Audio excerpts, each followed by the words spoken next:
Diabetes અને pre ડાયાબિટીસના મરીજોની સંખ્યા દિવસે ને દિવસે દેશ અને દુનિયામાં ખૂબ જ વધારે પ્રમાણમાં વધી રહી છે. ડાયાબિટીસ પહેલાની જે સ્થિતિ છે એને પ્રી ડાયાબિટીક તરીકે ઓળખવામાં આવે છે. પ્રી ડાયાબિટીક એક એવી સ્થિતિ છે કે જેની અંદર બ્લડમાં સુગરનું લેવલ સામાન્ય કરતાં ખૂબ જ વધારે હોય છે, પણ એ ડાયાબિટીસની કેટેગરીમાં નથી આવતું. પણ જો પ્રી ડાયાબિટીકને કંટ્રોલ ના કરવામાં આવે તો સમય જતાં તે ડાયાબિટીસનું રૂપ ધારણ કરી લે છે. અને એટલા માટે જ પ્રી ડાયાબિટીકને દૂર કરવા માટે ખાવા પીવાની લાઈફસ્ટાઈલમાં ચેન્જ લાવવાથી આપણે એને રિવર્સ કરી શકીએ છીએ. જો એને આના ઉપર ધ્યાન ના આપવામાં આવે, એને રિવર્સ ના કરવામાં આવે તો આગળ જતાં એ ડાયાબિટીસનું રૂપ ધારણ કરે છે અને એના કારણે હાર્ટ સ્ટ્રોક, બ્રેન સ્ટ્રોક આવા પ્રોબ્લેમો આવવાની સંભાવના વધી જતી હોય છે. અને સામાન્યતઃ એવું કહેવામાં આવે છે કે ડાયાબિટીસના મરીજોએ ફળો ના ખાવા જોઈએ. ફળો ખાવાથી એમનું ડાયાબિટીસ વધી જતું હોય છે, પણ સચ્ચાઈ કંઈક અલગ જ છે. ફ્રૂટ્સ આપણે ખાઈએ છીએ તો ફ્રૂટની અંદર વિટામિન્સ, મિનરલ, એન્ટીઓક્સિડન્ટ આવા બધા જે ગુણો હોય છે એ બોડીને હેલ્ધી બનાવે છે અને સાથે સાથે ડાયાબિટીસને પણ મેન્ટેન રાખે છે. એટલે ડાયાબિટીસમાં પણ સર્વે પ્રમાણે એવું કહેવામાં આવ્યું છે કે લો જીઆઈ વાળા ફળો ખૂબ જ બેસ્ટ છે, એટલે કે જેનો ગ્લાયમેક્સ ઇન્ડેક્સ ઓછો છે એવા ફળોને આપણે ખાવામાં સામેલ કરીશું તો એનાથી આપણી હેલ્થ પણ સારી રહેશે અને ડાયાબિટીસ પણ મેન્ટેન રહેશે. તો આજના આ વિડીયોમાં હું તમારી સમક્ષ ડાયાબિટીસના મરીજોએ કેવા પ્રકારના ફળો ખાવા જોઈએ એના વિશે વાત કરવાની છું. તો વિડીયોને એન્ડ સુધી જરૂરથી જોજો અને મારી આ ચેનલને સબસ્ક્રાઇબ કરજો. સફરજન ખાવા જોઈએ. સફરજનની અંદર પેક્ટિન નામક સોલ્યુબલ ફાઈબર હોય છે જે બ્લડના સુગરને સ્પાઇક થવા દેતું નથી, એટલે કે એનું અવશોષણ જે થાય છે એને ધીમું કરી દે છે અને એના કારણે ડાયાબિટીસને મેન્ટેન રાખે છે. એનો જીઆઈ પણ ખૂબ જ ઓછો હોય છે. એની અંદર 20 થી 30 જીઆઈ હોય છે, એટલે લો જીઆઈના કારણે ડાયાબિટીસ મરીજો એનો આસાનીથી ઉપયોગ કરી શકે છે. છાલ સાથે ખાય છે તો એનો વધારે ફાયદો થાય છે, કેમ કે ફાઈબર જે છે એ પાચન સારું કરે છે, પેટ લાંબા સમય સુધી ભરેલું રાખે છે, એના કારણે સુગર જલ્દી સ્પાઇક થતું નથી. એટલા માટે જે સફરજન છે એનો ડાયાબિટીસ મરીજોએ ઉપયોગ કરવો જોઈએ અને ખાવાના સમય પહેલા, એટલે કે ભોજન પહેલા સફરજન એમણે ખાઈ લેવું જોઈએ, એ એમના માટે બેસ્ટ છે. ચેરીનો પણ આપણે આપણા ખાવા પીવામાં સમાવેશ કરવો જોઈએ. એક સર્વે મુતાબિક એવું કહેવાય છે કે ચેરીની અંદર એન્ટીઓક્સિડન્ટ અને ખાસ કરીને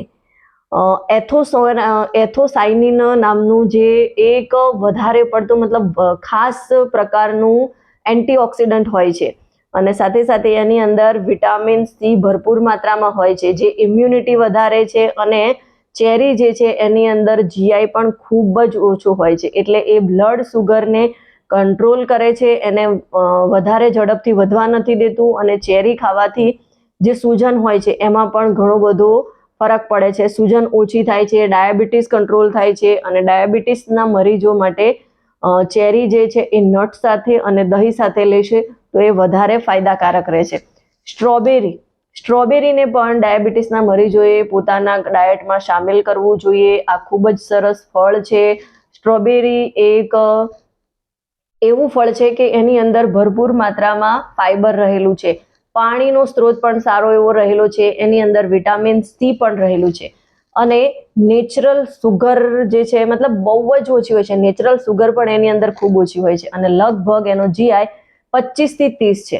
એટલે સ્ટ્રોબેરી ખાવાથી પેટ ભરેલું રહે છે, કેલોરી પણ ઓછી હોય છે, એટલે ડાયાબિટીસ માટે તો ફાયદાકારક છે જ, પણ વેટ લોસ માટે પણ ખૂબ જ ફાયદો કરે છે, કેમ કે કેલરી ઓછી હોય છે, પેટને ભરેલું રાખે છે. એટલે એને આપણે સવારના નાસ્તામાં ઉપયોગ કરી શકીએ છીએ અથવા તો આપણને કંઈક એવું ખાવાનું થાય, ડેઝર્ટ આપણે ખાતા હોઈએ એવા સમયે પણ રિપ્લેસમેન્ટમાં સ્ટ્રોબેરીનો આપણે ઉપયોગ કરી શકીએ છીએ. નાશપતીને પણ આપણે આપણા ખાવા પીવામાં સામેલ કરવી જોઈએ. નાશપતીની અંદર ફાઈબર ભરપૂર પ્રમાણમાં હોય છે.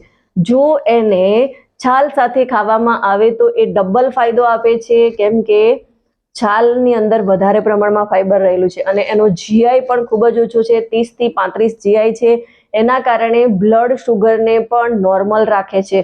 ઝડપથી બ્લડ શુગર જે છે એ સ્પાઇક થતું નથી. અને સાથે સાથે નાશપતીની અંદર વિટામિન સી અને વિટામિન કે રહેલું છે અને પોટેશિયમ છે, જે હાર્ટને હેલ્ધી રાખવાનું કામ કરે છે. એટલે કે નાશપતી ભૂખને તો કંટ્રોલ કરે જ છે, પણ સાથે સાથે ઓવર ઇટિંગથી પણ બચાવે છે. એટલે આપણે ખાવામાં નાશપતીને પણ સામેલ કરવી જોઈએ અને એની સાથે સાથે સિટ્રસ ફળો પણ સામેલ કરવા જોઈએ. એટલે કે ડાયાબિટીસના મરીજોએ વિટામિન સી થી ભરપૂર ફળોનો ઉપયોગ કરવો જોઈએ. સંતરા, મોસંબી, લીંબુ, આમલા આ બધા ફળો લેવા જોઈએ કે જેની અંદર વિટામિન સી હોય છે. અને વિટામિન સી ઇમ્યુનિટી વધારવાનું કામ કરે છે. ઝડપથી એનો જીઆઈ પણ ઓછો હોય છે. એના કારણે ડાયાબિટીસના મરીજો જે હોય છે એમનું સુગર જલ્દી સ્પાઇક થતું નથી. એટલે ખરેખર ડાયાબિટીસના મરીજો માટે વિટામિન સી યુક્ત ફળો પણ વધારે ફાયદાકારક છે. એનો ઉપયોગ કરવો જોઈએ. સંતરાનો જ્યુસ લઈ શકે છે. સંતરાનો જ્યુસ વર્કઆઉટ પહેલા લે તો એનર્જી સારી રહે છે, વર્કઆઉટ પછી પણ લઈ શકે છે. તો આવી રીતે અલગ અલગ પ્રમાણે વિટામિન સી યુક્ત ફળો લેવા જોઈએ. અને આ વસ્તુ જે છે એ ડાયાબિટીસના મરીજો માટે ખૂબ જ ફાયદાકારક છે. જો તમે પણ અથવા તો તમારી આજુબાજુમાં તમારી ફેમિલીમાં કોઈને પણ ડાયાબિટીસ રિલેટેડ ઇસ્યુ છે અને એ મેન્ટેન કરવા માંગે છે, સુગર ફ્રી લાઈફ જીવવા માંગે છે, તો એના માટે તમે વધારે માહિતી માટે મારી સાથે તમારો zoom call, consulting call book કરી શકો છો. એની ડિટેલ ડિસ્ક્રિપ્શનમાં આપેલી જ છે. વિડીયો ગમ્યો હોય તો એને વધારેમાં વધારે લોકો સુધી શેર કરો અને મારી આ ચેનલને સબસ્ક્રાઇબ કરો.